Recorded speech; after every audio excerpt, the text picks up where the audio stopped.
ओम साईं राम। हमारे चैनल में आप सभी का बहुत बहुत स्वागत है। श्री साईं सच्चरित्र अध्याय 10। श्री साईं बाबा का रहन सहन, शयन पटिया, शिरडी में निवास, उनके उपदेश, उनकी विनयशीलता, सुगम पद। श्री साईं बाबा का सदा ही प्रेम पूर्वक स्मरण करो, क्योंकि वे सदैव दूसरों के कल्याणार्थ तत्पर तथा आत्मलीन रहते हैं। उनका स्मरण करना ही जीवन और मृत्यु की पहेली हल करना है। साधनाओं में ये अति श्रेष्ठ तथा सरल साधना है, क्योंकि इसमें कोई द्रव्य व्यय नहीं होता। केवल मामूली परिश्रम से ही भविष्य नितांत फलदायक होता है। जब तक इंद्रियां बलिष्ठ हैं, क्षण क्षण इस साधना को आचरण में लाना चाहिए। अन्य सब देवी देवता तो भ्रमित करने वाले हैं, केवल गुरु ही ईश्वर है। हमें उनके ही पवित्र चरण कमलों में श्रद्धा रखनी चाहिए। वे तो हर इंसान के भाग्य विधाता और प्रेममय प्रभु हैं। जो अनन्य भाव से उनकी सेवा करेंगे, वे भव सागर से निश्चय ही मुक्ति को प्राप्त होंगे। न्याय अथवा मीमांसा या दर्शन शास्त्र पढ़ने की भी कोई आवश्यकता नहीं है। जिस प्रकार नदी या समुद्र पार करते समय नाविक पर विश्वास रखते हैं, उसी प्रकार का विश्वास हमें भव सागर से पार होने के लिए सद्गुरु पर करना चाहिए।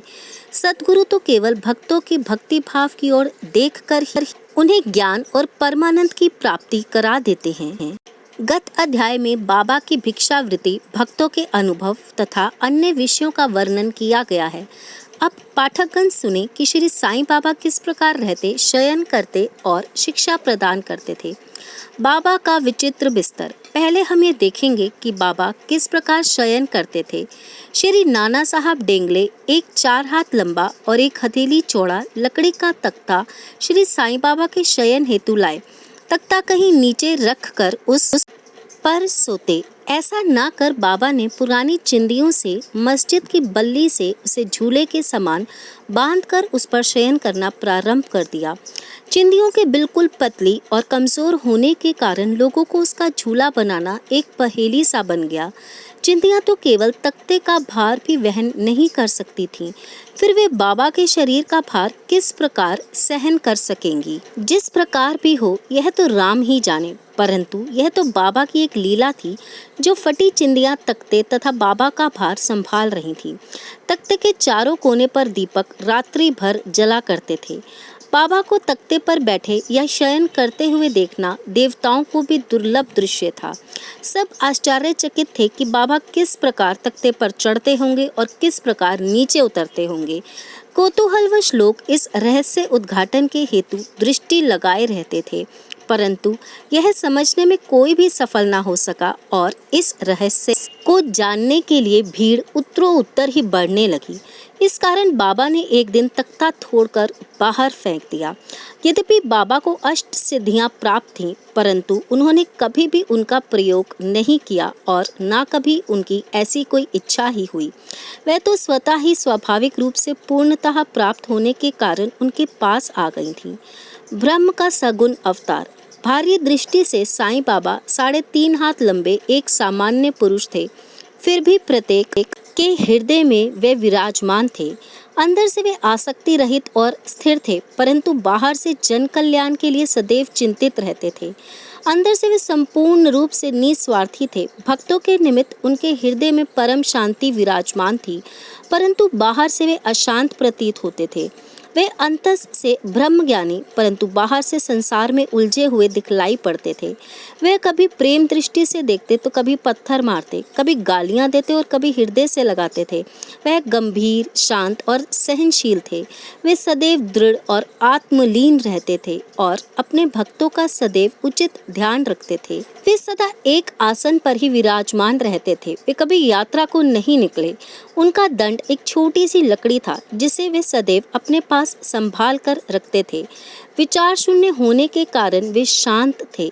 उन्होंने कांचन और कीर्ति की कभी चिंता नहीं की तथा सदा ही भिक्षावृत्ति द्वारा निर्वाह करते रहे। उनका जीवन ही इस प्रकार का था। अल्लाह मालिक सदा उनके होठों पर रहता था। उनका भक्तों पर विशेष और अटूट प्रेम था। वे आत्मज्ञान की खान और परम दिव्य स्वरूप थे। श्री साईं बाबा का दिव्य स्वरूप इस तरह का था। एक अपरिमित, अनंत, सत्य और अपरिवर्तनशील सिद्धांत। जिसके अंतर्गत यह सारा विश्व है, श्री साईं बाबा में आविर्भूत हुआ था। यह अमूल निधि केवल सत्व गुण संपन्न और भाग्यशाली भक्तों को ही प्राप्त हुई, जिन्होंने श्री साईं बाबा को केवल मनुष्य या सामान्य पुरुष समझा या समझते हैं, वे यथार्थ में अभागे थे या हैं। श्री साईं बाबा के माता पिता तथा उनकी जन्म तिथि का ठीक ठाक पता किसी को भी नहीं है, तो भी उनके शिरडी में निवास के द्वारा इसका अनुमान लगाया जा सकता है। जब पहले बाबा शिरडी में आए थे तो उस समय उनकी आयु केवल 16 वर्ष की थी। वे शिरडी में 3 वर्ष तक रहने के बाद फिर कुछ समय के लिए अंतर्ध्यान हो गए। कुछ काल के उपरांत वे औरंगाबाद के निजाम स्टेट में प्रकट हुए और चांद पाटिल की बारात के साथ पुनः शिरडी पधारे। उस समय उनकी आयु 20 वर्ष की थी। उन्होंने लगातार 60 वर्षों तक शिरडी में निवास किया और सन 1918 में महासमाधि ग्रहण की। इन तथ्यों के आधार पर हम कह सकते हैं कि उनकी जन्म तिथि सन 1838 के लगभग थी। बाबा का ध्येय और उपदेश। 17वीं शताब्दी में संत रामदास प्रकट हुए और उन्होंने यवनों से गायों और ब्राह्मणों की रक्षा करने का कार्य पर्याप्त सीमा तक सफलतापूर्वक किया, परंतु 2 शताब्दियों के व्यतीत हो जाने के बाद हिंदू और मुसलमानों में वैमनस्य बढ़ गया और इसे दूर करने के लिए ही श्री साईं बाबा प्रकट हुए। उनका सभी के लिए यही उपदेश था कि राम और रहीम एक ही हैं और इनमें किंचित मात्र भी भेद नहीं। फिर तुम उनके अनुयायी क्यों पृथक पृथक रहकर परस्पर झगड़ते हो? अज्ञानी बालकों, दोनों जातियां एकता साध कर और एक साथ मिलजुल कर रहो, शांत चित्त से रहो और इस प्रकार राष्ट्रीय एकता का ध्येय प्राप्त करो। कलह और विवाद व्यर्थ है, इसलिए ना झगड़ो और ना परस्पर प्राणघातक ही बनो। सदैव अपने हित तथा कल्याण का विचार करो। श्री हरि तुम्हारी रक्षा अवश्य करेंगे। योग, वैराग्य, तप, ज्ञान आदि ईश्वर के समीप पहुंचने के मार्ग हैं। यदि तुम किसी तरह सफल साधक नहीं बन सकते तो तुम्हारा जन्म व्यर्थ है। तुम्हारी कोई कितनी ही निंदा क्यों ना करे, तुम उसका प्रतिकार ना करो। यदि कोई शुभ कर्म करने की इच्छा है तो सदैव दूसरों की भलाई करो। संक्षेप में यही श्री साईं बाबा का उपदेश है कि उपयुक्त कथन अनुसार आचरण करने से भौतिक तथा आध्यात्मिक दोनों ही क्षेत्रों में तुम्हारी प्रगति होगी। सच्चिदानंद सद्गुरु श्री साईनाथ महाराज, गुरु तो अनेक हैं, कुछ ऐसे गुरु हैं जो द्वार द्वार हाथ में वीणा और करताल लिए अपनी धार्मिकता का प्रदर्शन करते फिरते हैं। वे शिष्यों के कानों में मंत्र फूंकते और उनकी संपत्ति का शोषण करते हैं। वे ईश्वर भक्ति तथा धार्मिकता का केवल ढोंग ही रचते हैं। वे वस्तुतः अपवित्र और अधार्मिक होते हैं। श्री साईं बाबा ने धार्मिक निष्ठा प्रदर्शित करने का विचार भी कभी मन में नहीं किया। दैहिक बुद्धि उन्हें किंचित मात्र भी छू ना गई थी, परंतु उनमें भक्तों के लिए असीम प्रेम था। गुरु 2 प्रकार के होते हैं, नियत और अनियत। अनियत गुरु के आदेशों से अपने में उत्तम गुणों का विकास होता तथा चित्त की शुद्धि होकर विवेक की वृद्धि होती है। वे भक्ति पथ पर लगा देते हैं, परंतु नियत गुरु की संगति मात्र से द्वैत बुद्धि का ह्रास शीघ्र हो जाता है। गुरु और भी अनेक प्रकार के होते हैं जो भिन्न भिन्न प्रकार की संसारिक शिक्षाएं प्रदान करते हैं। यथार्थ में जो हमें आत्मस्थित बनाकर इस भवसागर से पार उतार दे, वही सद्गुरु है। श्री साईं बाबा इसी कोटि के सद्गुरु थे। उनकी महानता अवर्णनीय है। जो भक्त बाबा के दर्शनार्थ आते, उनके प्रश्न करने के पूर्व ही बाबा उनके समस्त जीवन की त्रिकालिक घटनाओं का पूरा विवरण कह देते थे। वे समस्त भूतों में ईश्वर दर्शन किया करते थे। मित्र और शत्रु उन्हें दोनों एक समान थे। वे निस्वार्थी तथा दृढ़ थे। भाग्य और दुर्भाग्य का उन पर कोई प्रभाव न था। वे कभी संशयग्रस्त नहीं हुए। देहधारी होकर भी उनकी देह की किंचित मात्र आसक्ति न थी। देह तो उनके लिए केवल एक आवरण मात्र था। यथार्थ में वे तो नित्य मुक्त थे। वे शिरडीवासी धन्य हैं जिन्होंने श्री साईं बाबा की ईश्वर रूप में उपासना की।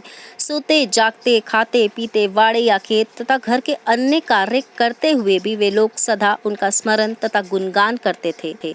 साईं बाबा के अतिरिक्त दूसरा कोई ईश्वर वे मानते ही न थे। शिरडी की नारियों के प्रेम की माधुरी का तो कहना ही क्या है, वह बिल्कुल भोली भाली थी। उनका पवित्र प्रेम उन्हें ग्रामीण भाषा में भजन रचने की सदैव प्रेरणा देता रहता था। यद्यपि वे शिक्षित ना थीं, तो भी उनके सरल भजनों में वास्तविक काव्य की झलक थी। ये कोई वृद्धता ना थी, वरन उनका सच्चा प्रेम ही इस प्रकार की कविता का प्रेरक था। कविता तो सच्चे प्रेम का प्रकट स्वरूप ही है, जिसमें चतुर श्रोतागण ही यथार्थ दर्शन या रसिकता का अनुभव करते हैं। सर्वसाधारण को इन लौकिक गीतों की बड़ी आवश्यकता है। शायद भविष्य में बाबा की कृपा से कोई भाग्यशाली भक्त संगीत संग्रह कार्य अपने हाथ में लेकर इन गीतों को साई लीला पत्रिका में या पुस्तक रूप में प्रकाशित करवा दे। बाबा की विनयशीलता। ऐसा कहते हैं कि भगवान में 6 प्रकार के विशेष गुण होते हैं: कीर्ति, श्री, वैराग्य, ज्ञान, ऐश्वर्य और उदारता। श्री साईं बाबा में ये सभी गुण विद्यमान थे। उन्होंने भक्तों की इच्छा पूर्ति के निमित्त ही सगुण अवतार धारण किया था। उनकी दया बड़ी ही विचित्र थी। वे भक्तों को स्वयं अपने पास आकर्षित करते थे, अन्यथा उन्हें कोई कैसे जान पाता। भक्तों के हेतु वे अपने श्रीमुख से ऐसे वचन कहते जिनका वर्णन करने का सरस्वती भी साहस ना कर सकती। उनमें से यहाँ पर एक रोचक नमूना दिया जाता है। बाबा अति विनम्रता से इस प्रकार बोलते: दासानुदास, मैं तुम्हारा ऋणी हूँ। तुम्हारे दर्शन मात्र से मुझे सांत्वना मिली। यह तुम्हारे मेरे ऊपर बड़ा उपकार है कि जो मुझे तुम्हारे चरणों का दर्शन प्राप्त हुआ। तुम्हारे दर्शन कर मैं अपने आप को धन्य समझता हूँ। कैसी विनम्रता है! यदि कोई यह सोचे कि इन वाक्यों को प्रकाशित करने से श्री साईं बाबा महानता को आँच पहुँची है, तो मैं इसके लिए क्षमा प्रार्थी हूँ और इसके प्रायश्चित स्वरूप मैं साईं नाम का कीर्तन तथा जाप किया करता हूँ। यद्यपि बाहरी दृष्टि से बाबा विषय पदार्थों का उपभोग करते हुए प्रतीत होते थे, परंतु उन्हें किंचित मात्र भी उनकी गंध न थी और ना ही उनका उपभोग का ज्ञान था। वे खाते अवश्य थे, परंतु उनकी जीवाह का कोई स्वाद न था। वह नेत्रों से देखते थे, उस दृश्य में उनकी कोई रुचि न थी। काम के संबंध में वे हनुमान सदृश अखंड ब्रह्मचारी थे। उन्हें किसी पदार्थ में आसक्ति न थी। वे शुद्ध चैतन्य स्वरूप थे, जहाँ समस्त इच्छाएं, अहंकार और अन्य चेष्टाएं विश्राम पाती थीं। संक्षेप में वे निस्वार्थ, मुक्त और पूर्ण ब्रह्म थे। इस कथन को समझाने के हेतु एक रोचक कथा का उदाहरण यहाँ दिया जाता है। नानावली। शिरडी में नानावली नाम का एक विचित्र और अनोखा व्यक्ति था। वह बाबा के सब कार्यों की देखभाल किया करता था। एक समय जब बाबा गादी पर विराजमान थे, वे उनके पास पहुंचा। वे स्वयं ही गादी पर बैठना चाहता था, इसलिए उसने बाबा को वहां से हटने को कहा। बाबा ने तुरंत गादी छोड़ दी और तब नानावली वहां विराजमान हो गया। थोड़े ही समय वहां बैठकर वह उठ गया और बाबा को दोबारा अपना स्थान। बाबा पुनः आसन पर बैठ गए। ये देखकर नानावली उनके चरणों पर गिर पड़ा और भाग गया। इस प्रकार अनायास ही आज्ञा दिए जाने और वहां से उठाए जाने के कारण बाबा में किंचित मात्र भी अप्रसन्नता की झलक ना थी।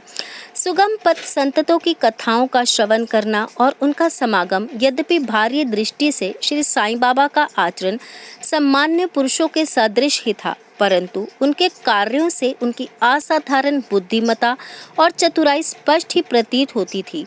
उनके समस्त कर्म भक्तों की भलाई के निमित्त ही होते थे।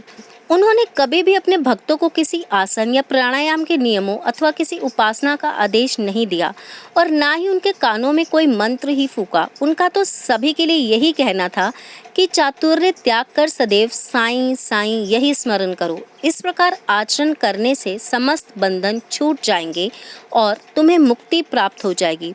पंचांगनी, तप, त्याग, स्मरण, अष्टांग योग आदि का साध्य होना केवल ब्राह्मणों को ही संभव है, अन्य वर्णों के लिए नहीं। मन का कार्य विचार करना है। बिना विचार किए वह एक क्षण भी नहीं रह सकता। यदि तुम उसे किसी विषय में लगा दोगे तो वह उसी का चिंतन करने लगेगा, और यदि उसे गुरु को अर्पण कर दोगे तो वह गुरु के संबंध में ही चिंतन करता रहेगा। आप लोग बहुत ध्यान पूर्वक साई की महानता और श्रेष्ठता श्रवण कर ही चुके हैं। यह स्वाभाविक स्मरण और पूजा ही साई का कीर्तन है। संतों की कथा का स्मरण उतना कठिन नहीं जितना कि अन्य साधनाओं का, जिनका वर्णन ऊपर किया जा चुका है। यह कथाएं संसारिक भय को निर्मूल कर आध्यात्मिक पथ पर आरूढ़ करती हैं। इसलिए इन कथाओं का हमेशा श्रवण और मनन करो तथा आचरण में भी लाओ। यदि इन्हें कार्यान्वित किया गया तो न केवल ब्राह्मण वरन स्त्रियां और अन्य दलित जातियां भी शुद्ध और पावन हो जाएंगी। सांसारिक कार्यों में लगे रहने पर भी अपना चित्त साईं और उनकी कथाएं में लगाए रखो, तब तो यह निश्चित है कि वे कृपा अवश्य करेंगे। यह मार्ग अति सरल होने पर भी क्या कारण है कि सब कोई इसका अवलंबन नहीं करते? कारण केवल यह है कि ईश कृपा के अभाववश लोगों में संत कथाएं श्रवण करने की रुचि उत्पन्न नहीं होती। ईश्वर की कृपा से ही प्रत्येक कार्य सुचारू एवं सुंदर ढंग से चलता है। संतों की कथा का श्रवण ही संत समागम सदृश है। संत सानिध्य का महत्व अति महान है। इससे दैहिक वृद्धि, अहंकार और जन्म मृत्यु के चक्र से मुक्ति हो जाती है। हृदय की समस्त ग्रंथियां खुल जाती हैं और ईश्वर से मिलन हो जाता है, जो कि चैतन्य घन स्वरूप है। विषयों से निश्चित ही विरक्ति बढ़ती है और दुखों और सुखों में स्थिर रहने की शक्ति प्राप्त हो जाती है और आध्यात्मिक उन्नति सुलभ हो जाती है। यदि तुम कोई साधन जैसे नाम स्मरण, पूजन या भक्ति इत्यादि नहीं करते, परंतु अनन्य भाव से केवल संतों के ही शरणागत हो जाओ, तो वह आसानी से भवसागर के उस पार उतार देंगे। इसी कार्य के निमित्त ही संत विश्व में प्रकट होते हैं। पवित्र नदियां गंगा, यमुना, गोदावरी, कृष्ण, कावेरी आदि जो संसार के समस्त पापों को धो देती हैं, वे भी सदैव इच्छा करती हैं कि कोई महात्मा अपने चरण स्पर्श से हमें पावन करे। ऐसा संतों का प्रभाव है। गत जन्मों के शुभ कर्मों के फलस्वरूप ही श्री साईं चरणों की प्राप्ति संभव है। मैं श्री साईं के मोह विनाशक चरणों का ध्यान कर यह अध्याय समाप्त करता हूँ। उनका स्वरूप कितना सुंदर और मनोहर है। मस्जिद के किनारे पर खड़े हुए वह सब भक्तों के उनके कल्याणार्थ ऊदी वितरण किया करते हैं, जो इस विश्व को मिथ्या मानकर सदा आत्मानंद में निमग्न रहते थे। ऐसे सच्चिदानंद श्री साईं महाराज के चरण कमलों में मेरा बार बार नमस्कार है। श्री सद्गुरु साईनाथ अर्पण अस्तु। शुभम भवतु।